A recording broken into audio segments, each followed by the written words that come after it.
Last class में हमारा discussion चल रहा था कि व्यक्ति अगर जेल में है तो वह किसी भी श्रेणी का कैदी क्यों ना हो, वह कैदी ही होगा। और एक जो विचारवान पुरुष है वो प्रथम श्रेणी का कैदी रहकर संतुष्ट नहीं होगा। देखिए, एक बहुत सुंदर बात परम पूज्य सचिदानंद स्वामी महाराज बता रहे थे कि मैं कुछ भी भौतिक वस्तु से या भौतिक जो भी कंफर्ट्स है, मटेरियल कंफर्ट्स, उससे मैं सुखी हो जाऊंगा।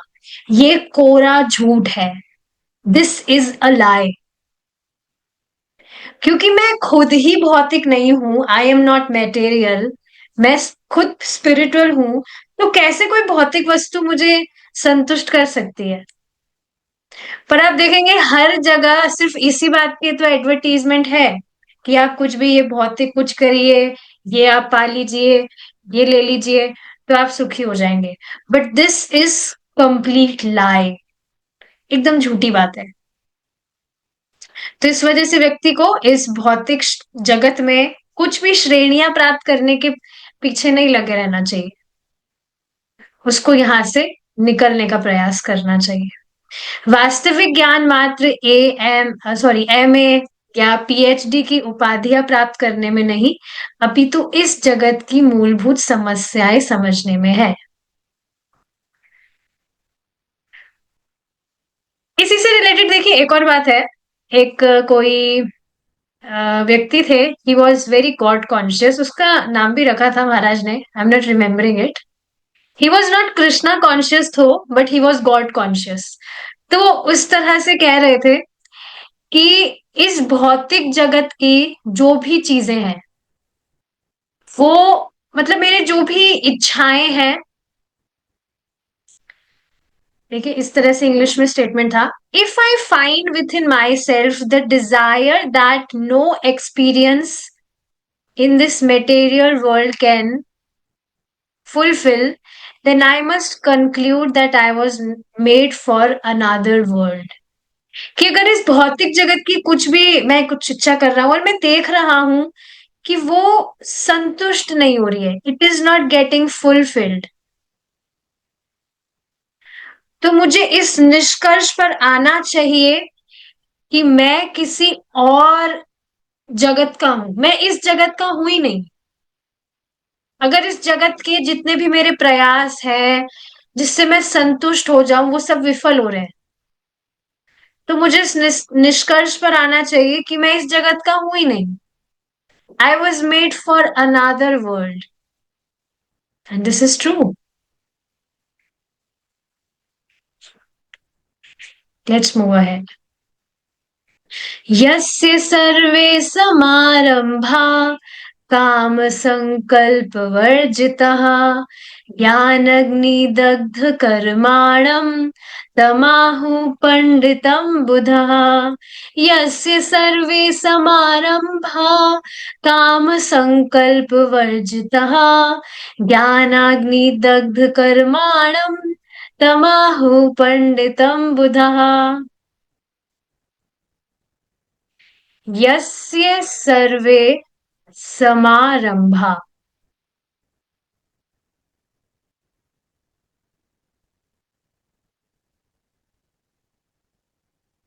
एक मिनट।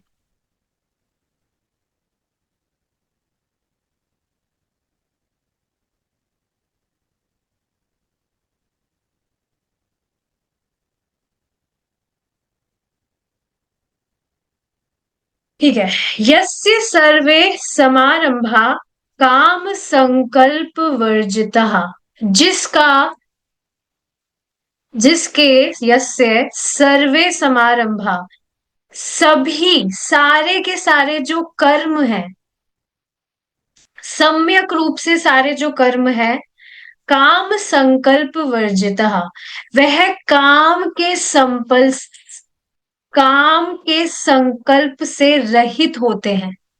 मतलब जिसके सारे कर्म हैं वो भौतिक इच्छाओं की प्रेरणा से रहित होते हैं। तो समझना चाहिए कि ज्ञान अग्नि दग्ध कर्माणम तमाहु पंडितम बुधः।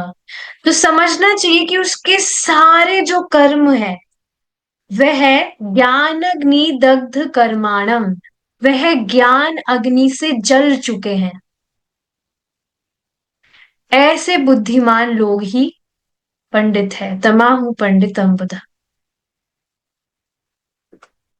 जिसके सब कर्म इंद्रिय तृप्ति की कामना से रहित है, उसको पूर्ण ज्ञानी समझा जाता है।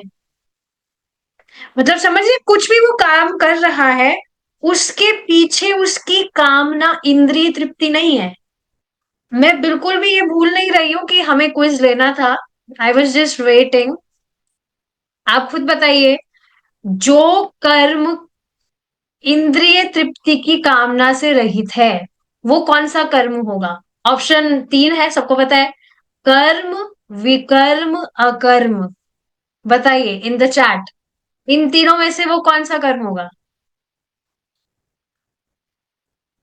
ठीक है, एक भक्त का तो आ गया रिप्लाई।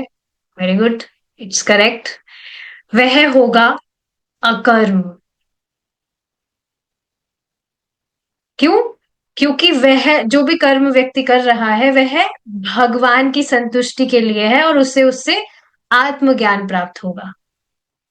तो जो कर्म इंद्रिय तृप्ति की कामना से रहित है वह हुआ अकर्म। वेरी गुड, आपको बहुत अच्छे से समझ में आया। उसको पूर्ण ज्ञानी समझा जाता है। उस कर्मी के सकाम कर्म ज्ञान रूपी अग्नि में भस्म हो जाते हैं। मतलब उसको ज्ञान हुआ, कौन से ज्ञान की बात हो रही है? आत्मज्ञान की। तो ये बात आप समझ रहे हैं? अकर्म में कर्म को देखना। व्यक्ति अब तक भक्ति करते आया है, जितनी भी शुरू से लेकर अब तक उसने जितनी भक्ति की है, उसे दिखा है कि भक्ति करते करते मेरे जीवन में इतना परिवर्तन आया है।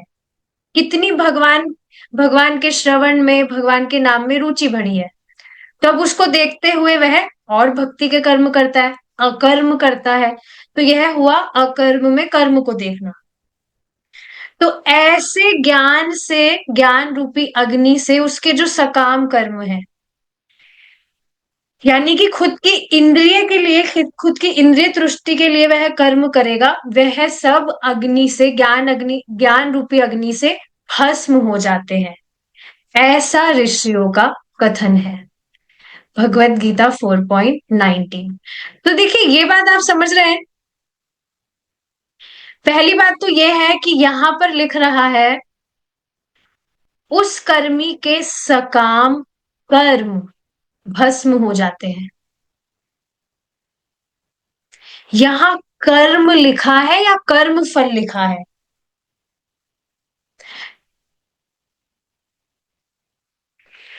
तो ऐसा नहीं है कि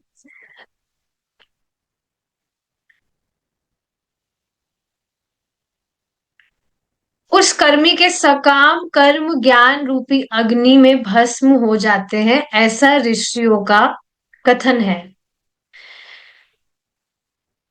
हाँ, मतलब उसकी जो, मतलब ये दिमाग में जो इंटेलिजेंस है कि मुझे अपनी इंद्रिय तृप्ति के लिए कार्य करने हैं, ऐसी बुद्धि उसकी नाश हो जाती है, क्योंकि उसको ज्ञान हो जाता है। और इस कारण से अब वह उन कर्मों में प्रवृत्त नहीं होगा जो उसको इस जगत में बांधे। तो उसके कर्म फल बंद हो गए हैं, क्योंकि अब वह भगवान की भक्ति कर रहा है। ऐसा नहीं है कि कर्म ही भस्म हो गए हैं और वो कुछ करेगा नहीं। इस बात को आप समझ रहे हैं? जब व्यक्ति को आत्मज्ञान प्राप्त हो गया है, कर्म में वह प्रवृत्त हो रहा है, उसको आत्मज्ञान हो रहा है, तो आत्म ज्ञान का अर्थ यह नहीं है कि व्यक्ति अब कुछ करेगा ही नहीं। जीवेर स्वरूप होय कृष्णेर नित्य दास। तो आत्मज्ञान हो गया, आत्म अनुभूति हो गई, तो क्या वो कर्म करना बंद कर देगा? मदन मोहन प्रभु जी, क्या वो कर्म करना बंद कर देगा? अगर उसे आत्मज्ञान होगा, नहीं करेगा। बिल्कुल स्पष्ट है। तो क्या काम करेगा वो, क्या कर्म करेगा? भक्ति ही करेगा। जब उसको समझ आ गया कि भाई मैं भगवान के लिए कर्म कर रहा हूं, तो वो मुझे कभी भी इस जगत में बांधेगा ही नहीं, इस जगत से मुक्त ही कर रहा है, तो वो भक्ति के अतिरिक्त अब कुछ और करेगा ही नहीं। अब आप श्रीला प्रभुपाद जी को देखिए, इतना मैनेजमेंट किए हैं। आप देखिए वीडियो भी कितने सारे बने हुए हैं प्रभुपाद जी के, उसमें क्या क्या प्रभुपाद जी कर रहे हैं, उसका प्राइज वहां दिया, ऐसे डिस्ट्रीब्यूट किया, सारा काम श्रीला प्रभुपाद जी कर रहे हैं। But it is always in love for Krishna. या आप माता यशोदा को देखिए, दही मथ रही है, या जो भी कितना कुछ भी काम कर रही है, इट इज फॉर कृष्णा। या नंद महाराज, अगर आपने कृष्णा बुक पढ़ी हो या नहीं भी पढ़ी हो, सबको ये स्टोरी पता है। नंद महाराज टैक्स भरने गए थे, भगवान का जन्म हुआ और उसके तुरंत ही अगले दिन की बात है, कंस को कर देने के लिए गए थे। तो क्यों गए वहां पर कर देने? कृष्ण के लिए, कि भाई कोई सिपाही वगैरह आएगा फालतू में डिस्टर्ब वगैरह करेगा। या जो वसुदेव है, वो भी गर्गाचार्य जी को बुला रहे हैं। तो बहुत सारे कार्य हो रहे हैं भगवान के लिए। या आप देखेंगे उद्धव जी से भगवान मंत्रणा कर रहे हैं कि ये जो चिट्ठी आई है, इसका क्या करना चाहिए क्या नहीं। तो आप देखेंगे काफी सारे कार्य हो रहे हैं, सभी भक्त सारे कार्य कर रहे हैं, लेकिन भगवान के प्रेम के लिए। तो ऐसा नहीं है कि व्यक्ति को आत्मज्ञान हो गया तो वो कुछ करेगा नहीं, बल्कि अब वह भगवान के लिए ही करेगा, अगर उसको समझ में आ गई तो ये बात। पंडितम शब्द का अर्थ है विद्वान, तथा बुधा का अर्थ है प्रवीण या पटु। दशम अध्याय में भी बुधा शब्द आया है, बुधा भाव समन्विता। भगवत गीता 10.8। भगवत गीता के अनुसार कोई मनुष्य इसलिए विद्वान नहीं होता कि उसने किसी विश्वविद्यालय में प्रचुर शिक्षा प्राप्त की है, अपितु विद्वान वह है जो प्रत्येक वस्तु को समभाव से देख सकता है। अब ठीक है, ये कर्म तो वो समझ रहा है, उसको आत्मज्ञान हुआ कि भगवान के लिए उसे कार्य करना है। अब आगे का भी स्टेज क्या होता है कि वह सबको समदृष्टि से देखता है। और देखिए ये जब व्यक्ति को ज्ञान होता है, तभी ऐसा वह कर सकता है।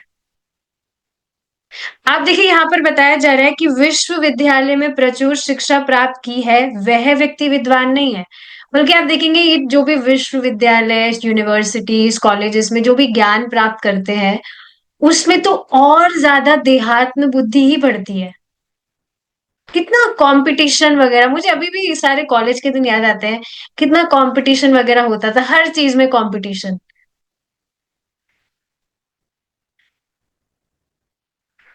तो देहात्म बुद्धि के कारण ही तो ये सब कुछ होता है।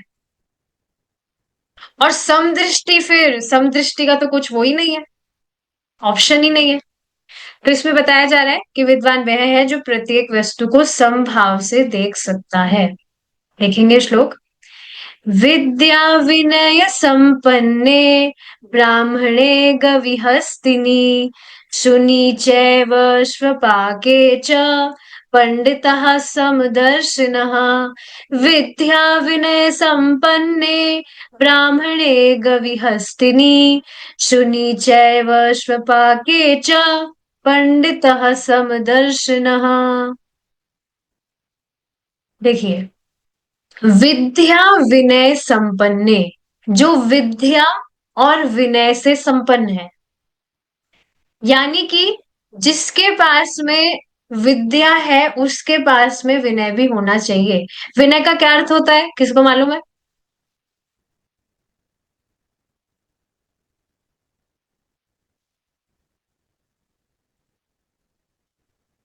नो, विनय, यस, वाह, वेरी गुड, नम्र।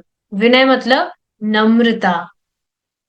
तो ये बात आप समझ रहे हैं। अक्सर ऐसा होता है कि ज्ञान से व्यक्ति को अहंकार, मतलब ज्ञान से अहंकार नहीं होना चाहिए। और ये आप भौतिकतावादी चीज में, समाज में देखोगे, देखेंगे ही। जो भी व्यक्ति, मान लीजिए पढ़ाई वढ़ाई में कुछ इंटेलिजेंट है, भौतिकतावादी, तो उसको कितना प्राउड होता है। पर वाकई ज्ञान अगर है तो विनय होना चाहिए, ह्यूमिलिटी, नम्रता आनी चाहिए। परम पूज्य राधानाथ स्वामी महाराज स्वयं इस बात को बताते हैं कि जैसे ही व्यक्ति को भगवान का ज्ञान होता है, सबसे पहला उसमें जो गुण आता है वह है नम्रता। वो समझ जाता है कि वह कितना छोटा सा एक जीव है, वेरी इंसिग्निफिकेंट, भगवान के बिना कुछ भी नहीं कर सकता। तो इसका मतलब क्या हुआ, अगर हमें थोड़ा भी अहंकार है, मतलब हम अभी कुछ भी भगवान की महिमा समझ ही नहीं पाए। तो विद्या विनय संपन्न, विद्या और विनय से संपन्न है। ब्राह्मणे गवि हस्तिनी, ब्राह्मणे मतलब ब्राह्मण, गवि मतलब गाय, हस्तिनी यानी कि हाथी, शुनि चैव श्वपाके च, और शुनि मतलब कि कुत्ता, और श्वपाके मतलब कुत्ता खाने वाला। तो इनको, जो भी पंडित है, पंडित व्यक्ति, पंडितः समदर्शिना, जो पंडित व्यक्ति है वह इन सभी को समान रूप से देखता है। तो देखिए, इस अर्थ के, इस श्लोक के दो अर्थ हो सकते हैं। एक तो अर्थ हुआ कि वो सभी को जीव के रूप में देखता है, कि सभी अ, भगवान के अंश हैं, सभी के हृदय में पर भगवान है परमात्मा के रूप में। एक अर्थ तो ये हुआ।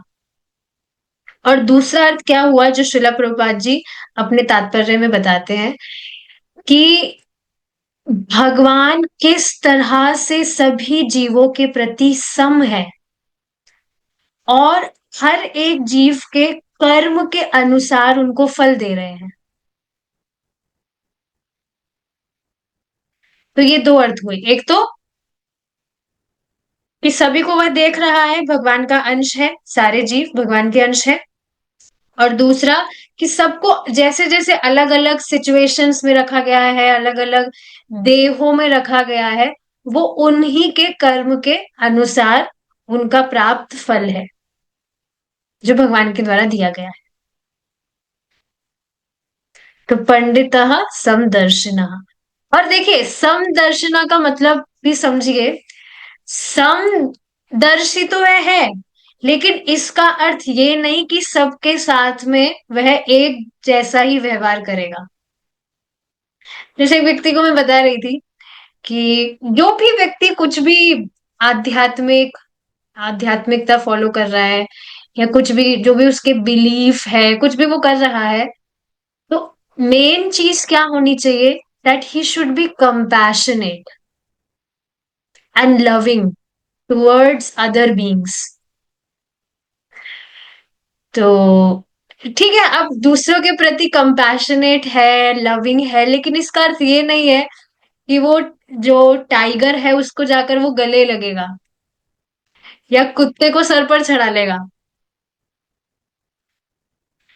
ऐसा तो नहीं होगा। या उसकी प्लेट में खाना खाएगा, साथ में उसको बिठाकर, इन केस किसी के पेट डॉग्स हो। पता नहीं लोग ऐसा करते हैं कि नहीं, पर आजकल लोग कुछ भी कर सकते हैं, उनका कहा नहीं जा सकता है। They can cross any limit, giving it a name of love और कंपैशन, कि हमारा, ये तो हमारा पेट है, हमारे बच्चे जैसा है। तो पता नहीं उसको कुछ भी आजकल हो सकता है। देखिए, ये सारी चीजें काफी रिवॉल्यूशनरी लग सकती है। ऐसा ठीक है, हो सकता है लोग सोचे कि हम तो प्रेम कर रहे हैं। जैसे आज एक पॉइंट आया था आज के श्रीमद् भागवतम की क्लास में, कि जो भी व्यक्ति कुछ भी धर्म अनुष्ठान कर रहा है, लेकिन उसकी मति, उसकी रुचि भगवान की कथा सुनने में नहीं हो रही। तो उसका जो भी धर्म पालन, जो भी वो एफर्ट्स हार्डवर्क कर रहा है, वह श्रम श्रम एव ही केवलम, वह श्रम मात्र है, परिश्रम मात्र कर रहा है वो। इसका अर्थ आप समझ रहे हैं? उसने हार्डवर्क तो बहुत किया, लेकिन उसको उसका फल कुछ भी नहीं मिला। तो जितना भी व्यक्ति कुछ भी धर्म कर रहा है, वर्णाश्रम धर्म कर रहा है, बहुत अच्छे से घर का सब कुछ मैनेजमेंट कर रहा है, लेकिन उसकी रुचि भगवान कृष्ण की कथा में नहीं हो रही, तो वो सिर्फ श्रम है।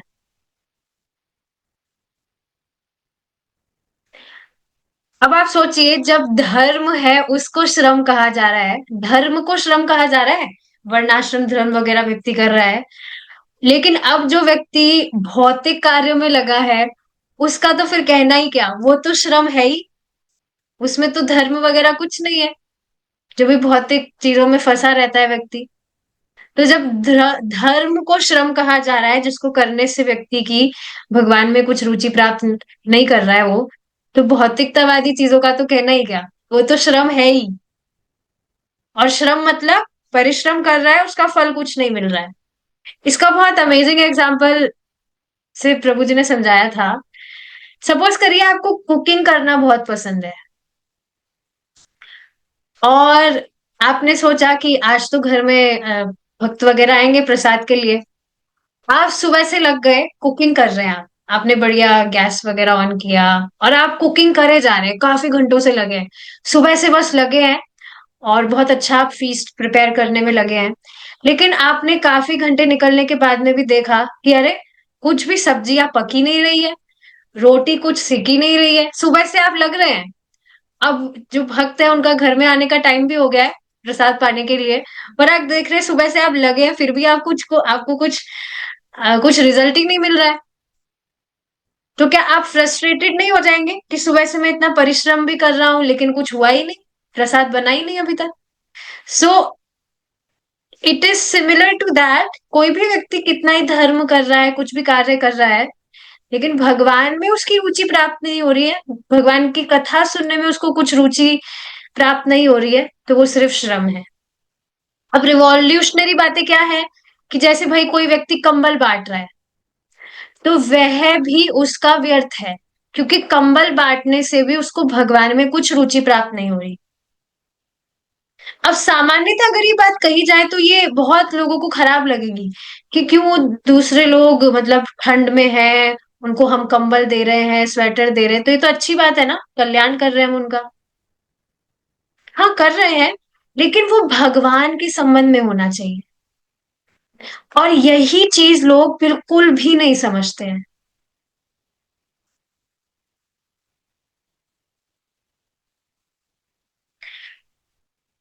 एनीवेज, समदर्शी का अर्थ समझ आया होगा, कि वह बाह्य रूप से तो भेद देखेगा, लेकिन आंतरिक रूप से भेद नहीं देखेगा।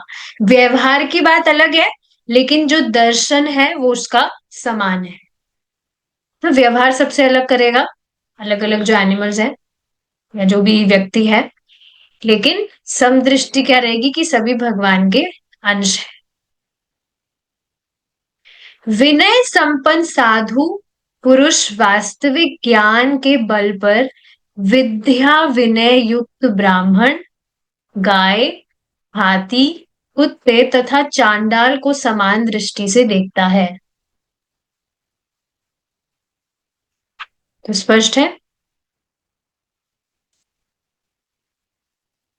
ठीक है, समझ आई होगी फर्स्ट लाइन, विनय संपन्न साधु पुरुष वास्तविक ज्ञान के बल पर विद्या विनय युक्त ब्राह्मण, मतलब दूसरा भी एक ब्राह्मण है, वो भी विद्या विनय से युक्त है। एक ब्राह्मण को देख रहा है, हु इज हाईली क्वालिफाइड, गाय को देख रहा है, हाथी को देख रहा है, कुत्ते को देख रहा है, या जो चांडाल है उसको देख रहा है, सबको समान दृष्टि से ही देखता है। दृष्टि समान है, लेकिन जो व्यवहार है बाह्य रूप से उसमें भेद होगा।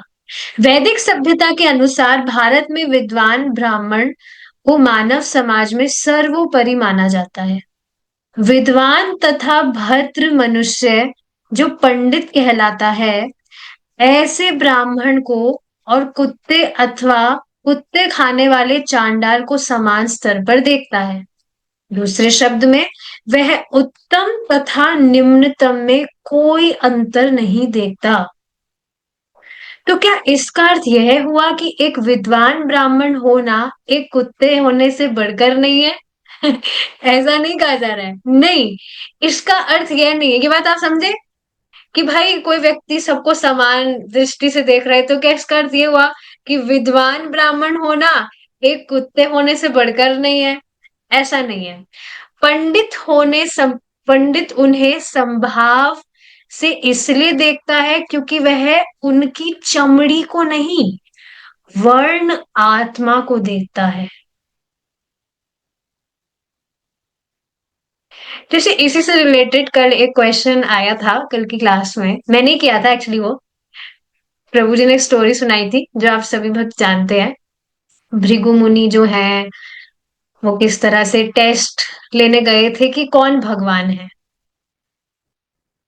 तो इस पर एक माता जी का क्वेश्चन भी था कि भृगु मुनि इतने तपस्वी है और क्या वो नहीं जानते, जो मतलब वैकुंठ धाम जाने का सामर्थ्य रखते, तो क्या वो नहीं जानते कि भगवान विष्णु है?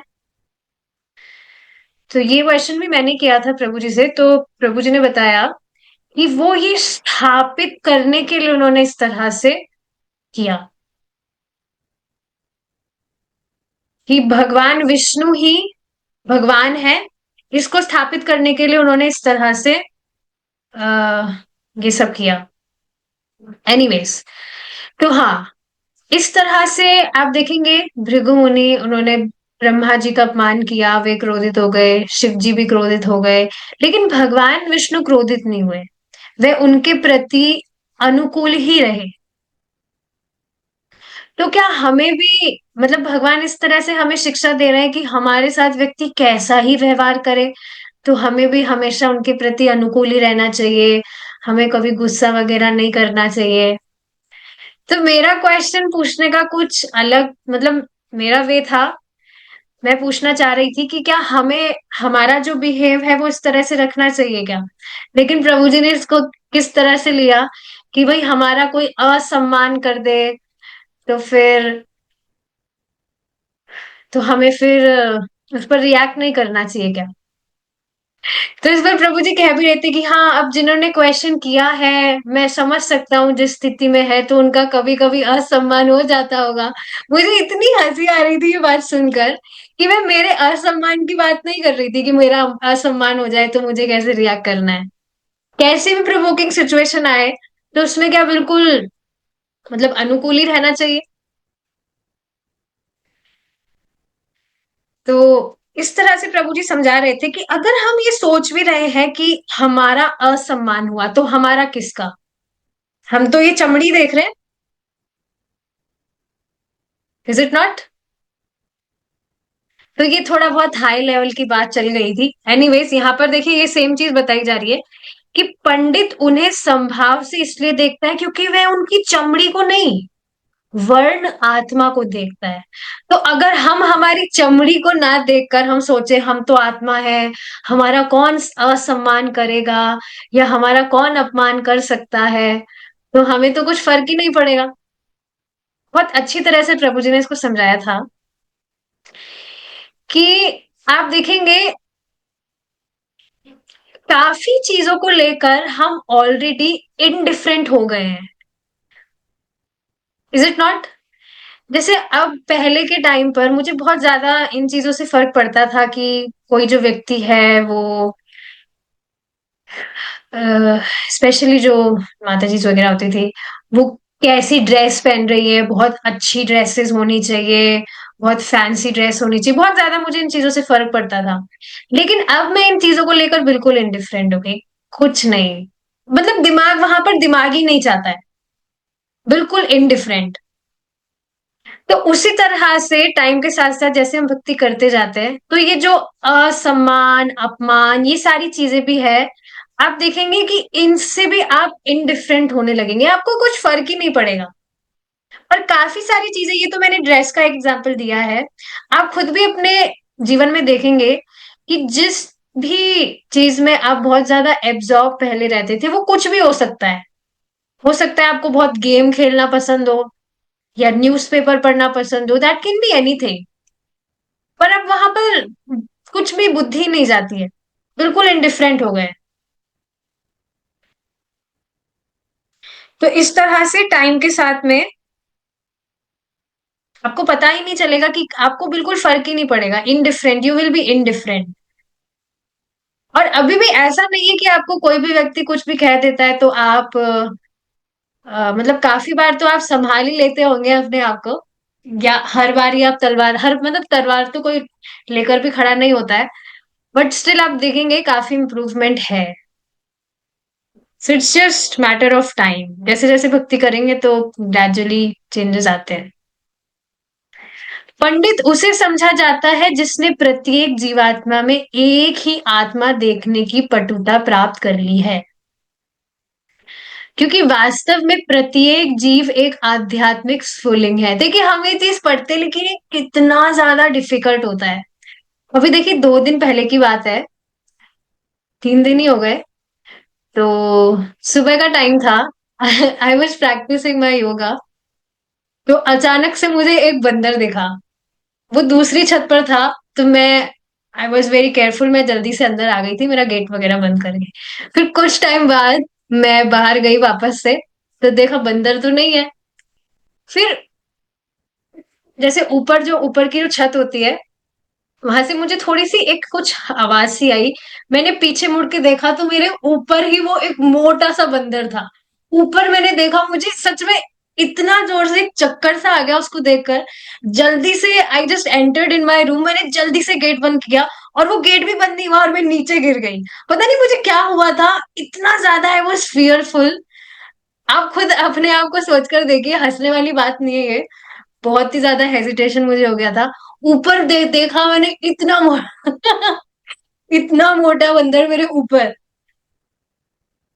वो मेरी तरफ देख नहीं रहा था, वैसे वो कहीं और देख रहा था, पर मैं उसको देखकर बहुत डर गई थी। मैं जल्दी से अंदर अंदर मेरे रूम में आई, एंड आई गॉट स्लिप्ड, मैं नीचे गिर गई थी। फिर मैं सच में, मैं कुछ टाइम के लिए तो एकदम सुन होकर मैं बैठ गई थी। कुछ भी मैंने नहीं किया। फिर मैं बाद में सोच रही थी कि सभी तो आत्मा है, लेकिन मुझे मुझे क्यों नहीं दिख रही, उस बंदर में मुझे आत्मा क्यों नहीं दिख रही। मैं अभी भी देहात्म बुद्धि से ही ग्रसित हूँ कि मुझे वो खा जाएगा या कुछ मुझे हो जाएगा। ऑफ कोर्स ऐसा नहीं कि बंदर के सामने जाकर आप खड़े हो जाएंगे, वो तो मूर्खता होगी। पर आप देख रहे हैं कि हम ये सारी चीजें पढ़ते हैं, एटलीस्ट मैं, बट कितना ज्यादा दूर है अभी इन सारी चीजों से।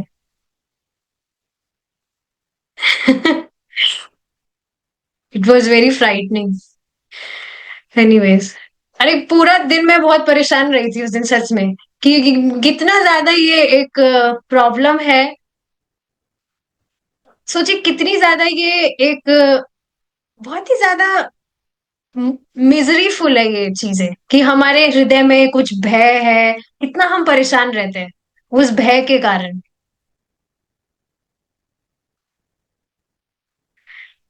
ठीक है, आध्यात्मिक स्फुलिंग सभी में एक सा है, किंतु विभिन्न वस्त्रों से आच्छादित रहता है। बिल्कुल स्पष्ट बात है, उस बंदर में भी आत्मा थी या है, पर वो बस दूसरे वस्त्र में रहता है। एक सामान्य व्यक्ति अत्यंत मैले कुचैले वस्त्रों में हो सकता है, किंतु इसका अर्थ यह नहीं है कि उसका अनादर किया जाए। भगवत गीता में इन भौतिक शरीरों की तुलना उन वस्त्रों से की गई है जिन्हें जीवात्मा धारण करता है। कौन सा वो श्लोक है, क्या आपको याद है? बीच में तो आप सबने श्लोक भी आप याद कर रहे थे। किसी को याद है? बताइए।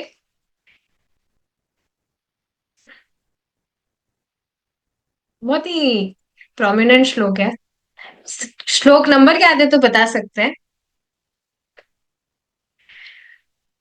भगवत गीता में इन भौतिक शरीरों की तुलना उन वस्त्रों से की गई है जिन्हें जीवात्मा धारण करता है। 2.13। That is 2.22। बहुत ही इजी श्लोक है, देखिए। वांसांसि जीर्णानि यथा विहाय नवानि गृह्णाति नरोपराणि तथा शरीराणि विहाय जीर्णानि अन्यानि संयाति नवानि देहि।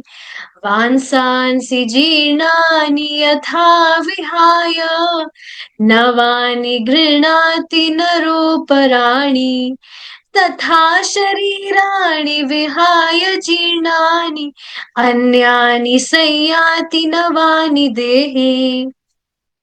जिस प्रकार मनुष्य पुराने वस्त्रों को त्याग कर नए वस्त्र धारण करता है, उसी प्रकार आत्मा पुराने जीर्ण शरीरों को त्याग कर नवीन भौतिक शरीरों को धारण करता है।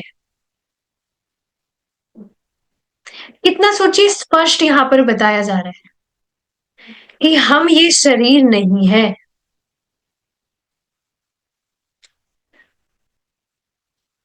पर फिर भी कुछ लोग होते हैं वो इन चीजों पर विश्वास ही नहीं करते हैं।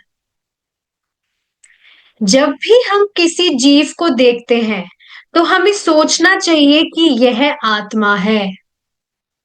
जो व्यक्ति जीवन की ऐसी आध्यात्मिक दृष्टि को समझ सकता है वह पंडित है। तो एटलीस्ट ठीक है, हम ट्राई कर सकते हैं कि अगली बार से हम किसी भी प्राणी को देख रहे हैं, बंदर की बात नहीं हो रही है, कोई दूसरा प्राणी है, वो भी आत्मा ही। मुझे पता नहीं, बंदरों से बहुत ज्यादा डर लगता है क्योंकि वो बहुत बहुत ही भयानक होते हैं, कभी भी कुछ भी कर सकते हैं वो। एनीवेज, तो हाँ, हमें सोचना चाहिए कि यह आत्मा है। और देखिए, जब हम सोच रहे हैं कि यह आत्मा है तो इसका अर्थ क्या है? हमें उस आत्मा के लिए कुछ करना चाहिए ना, ताकि वो एटलीस्ट कुछ स्टेप आगे बढ़े लिबरेशन की तरफ। तो किसी भी प्राणी को आप देख रहे हैं, चाहे से वो कोई पशु हो सकता है या कोई चींटी हो सकती है, या पानी में कोई आप देखेंगे बहुत सारे, क्या बोलते हैं उनको, वॉर्म्स हो जाते हैं, वो हो सकते हैं। Those are also living beings. तो उनको देखकर हमें सोचना चाहिए कि ये भी जीवात्मा है।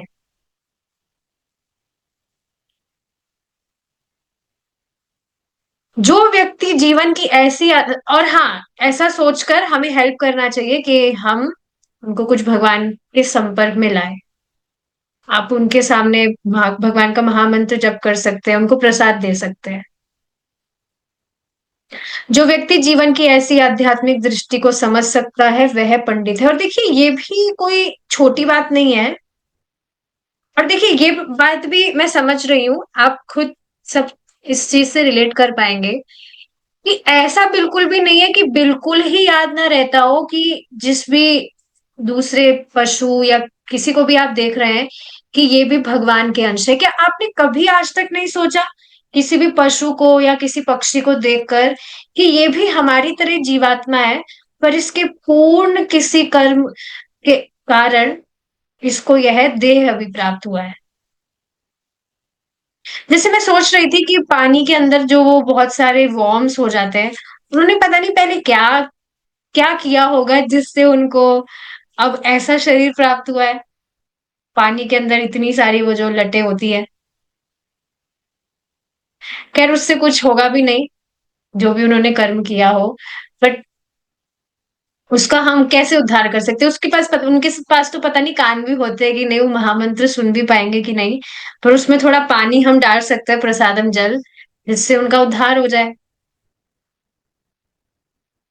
तो आप सोचिए, इतनी सारी स्पीशीज है, असंख्य, असंख्य नहीं, 84 लाख, और असंख्य जीवात्माएं हैं, लेकिन सबको उनके पूर्व कर्म, पूर्व रुचि के अनुसार वैसा देह प्राप्त हुआ है। ये चीज आप समझ रहे हैं कि अलग अलग रुचियों के अनुसार अलग अलग तरह के अलग अलग अलग तरह की योनियां हैं। किसी को तैरने में बहुत रुचि होती है तो उसको मछली की योनि मिल जाती है।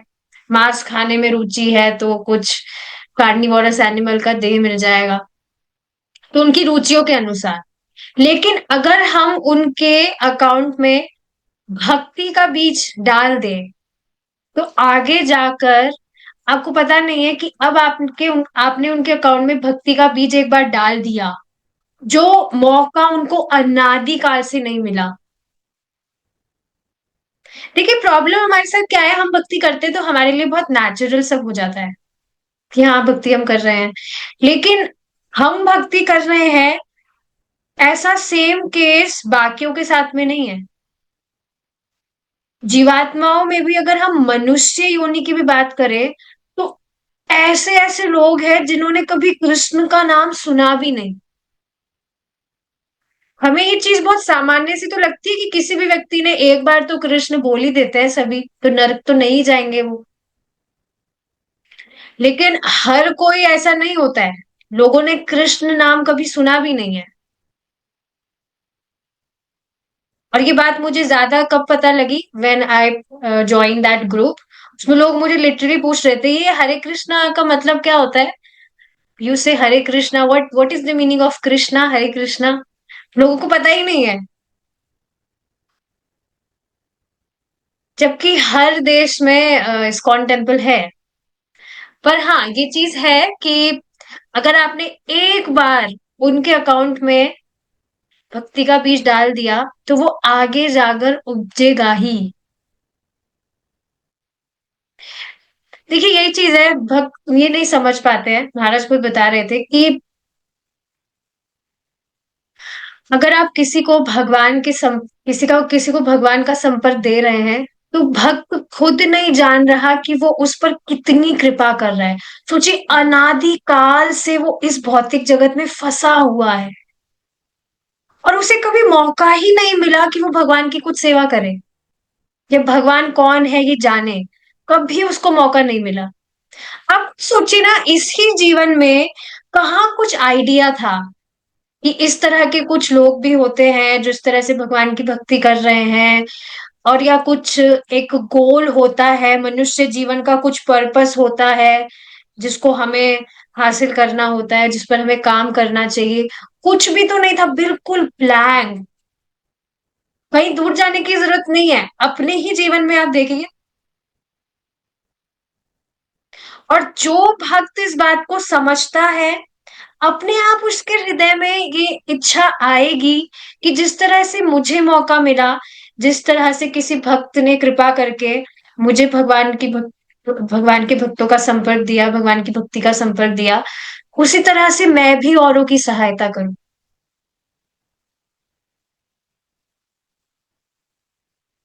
तो वह है पंडित।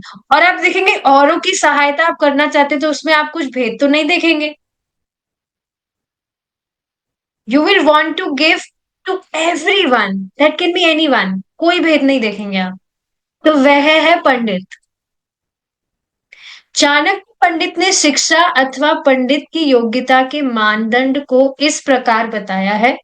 विद्वान मनुष्य अपनी पत्नी के अतिरिक्त समस्त स्त्रियों को अपनी माता के समान, समस्त भौतिक संपत्ति को गली में पड़े कूड़े के समान और अन्यों के दुखों को अपने दुखों के समान मानता है। That's quite heavy. समस्त भौतिक संपत्ति को गली में पड़े कूड़े के समान, किसको दिख रहा है ये? पर ये चाणक्य पंडित की शिक्षा है कि वास्तविक पंडित की ये योग्यता है कि अपनी पत्नी के अतिरिक्त समस्त स्त्रियों को अपनी माता के समान, समस्त भौतिक संपत्ति को गली के में पड़े कूड़े के समान और अन्यों के दुखों को अपने दुखों के समान मानते हैं। देखिए बहुत ही डीप लाइन है।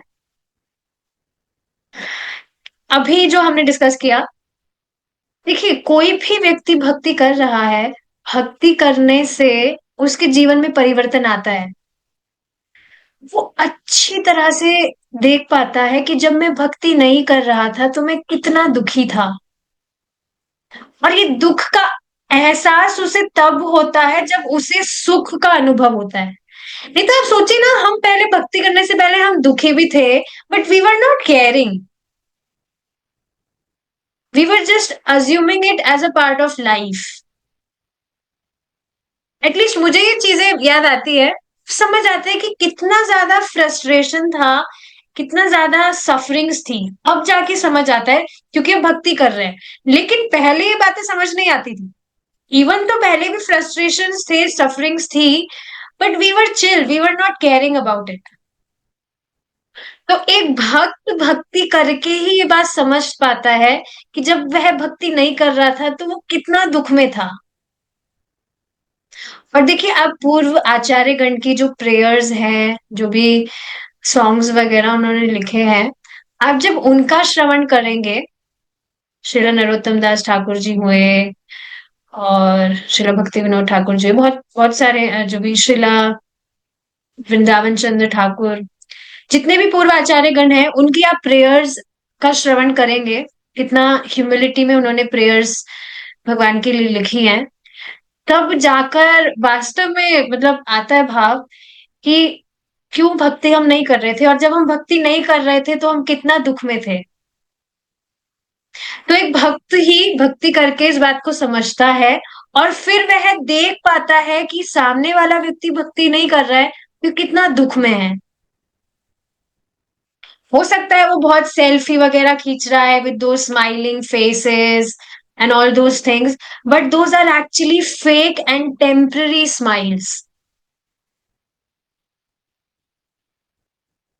जब तक कोई भी व्यक्ति भगवान की भक्ति नहीं कर रहा, नहीं करेगा, वो वास्तविक रूप से सुखी हो ही नहीं सकता है, सुख अनुभव वो कर ही नहीं रहा है।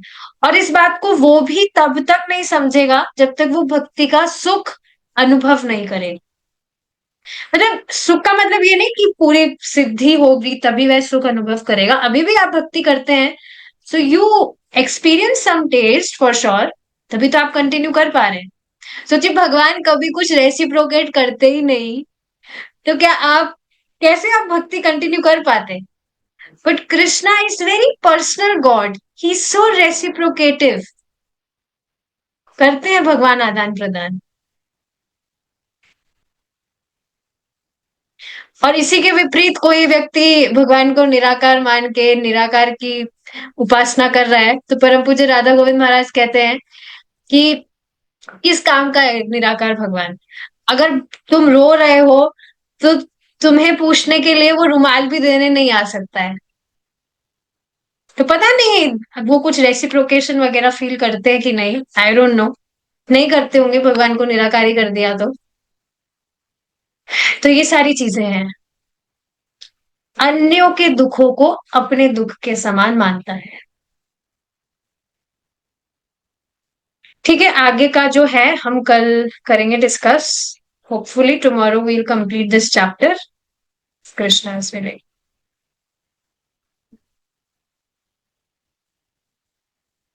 ठीक है, हम यहाँ पर रुकेंगे अब।